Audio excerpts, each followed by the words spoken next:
Hello, my name is Roya, and welcome to another monthly recommendations video. Monthly Recommendations is a Goodreads group created by Between Chapters and Kayla Rain, whose channels I will link down below, and I will also leave the link to the group down below if you want to check it out. So anyway, today's theme is to recommend some standalones. And I decided to pick some books that I haven't talked overly much about on this channel. So I thought about doing this by genre or something like that, but then some genres are kind of always series usually, and some are always standalones usually, etc., etc. So finally I just went, okay, you know what, I'm just gonna pick some books, man. So first there is The Glass Castle by Jeanette Walls, and this is a book that is a memoir about this woman who grew up with parents who really had bad priorities, kind of, and so all kinds of crazy stuff happens.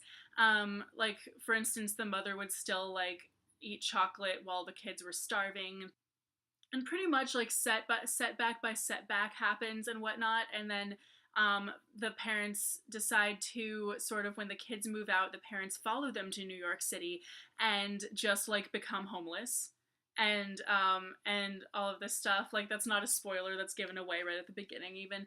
And so they become homeless so they can still be with their kids, but they don't want to work or anything. They're just like, I don't want to live my life for other people anymore, so they want to be homeless instead.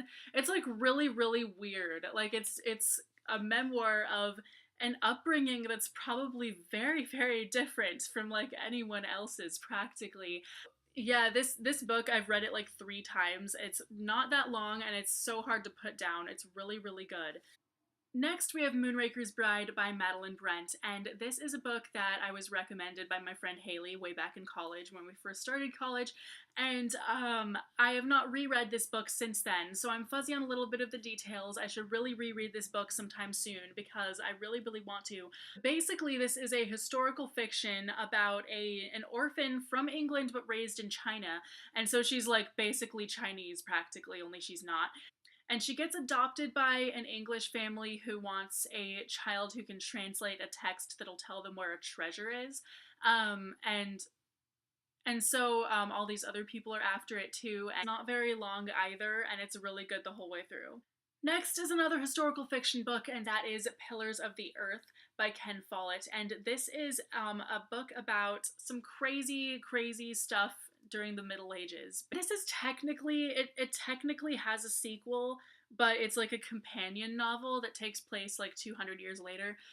So none of the same characters show up or anything like that.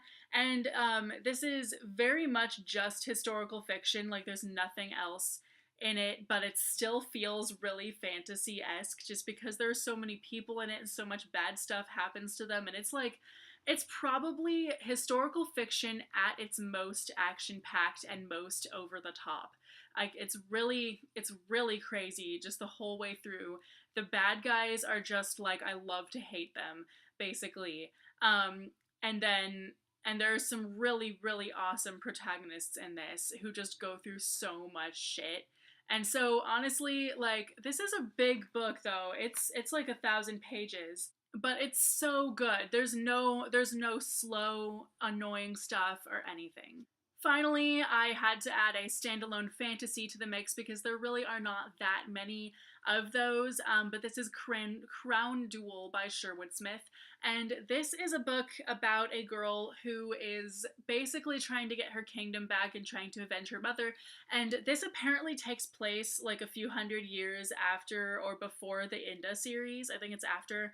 I was just informed about that by Sam from Novels and Nonsense. I have not read the Inda series, so apparently I just really need to check that out now. But this book is really, really good. The protagonist is amazing, and I definitely highly recommend this to anyone who likes fantasy at all. Those are my monthly recommendations for the Standalones theme for the month of March.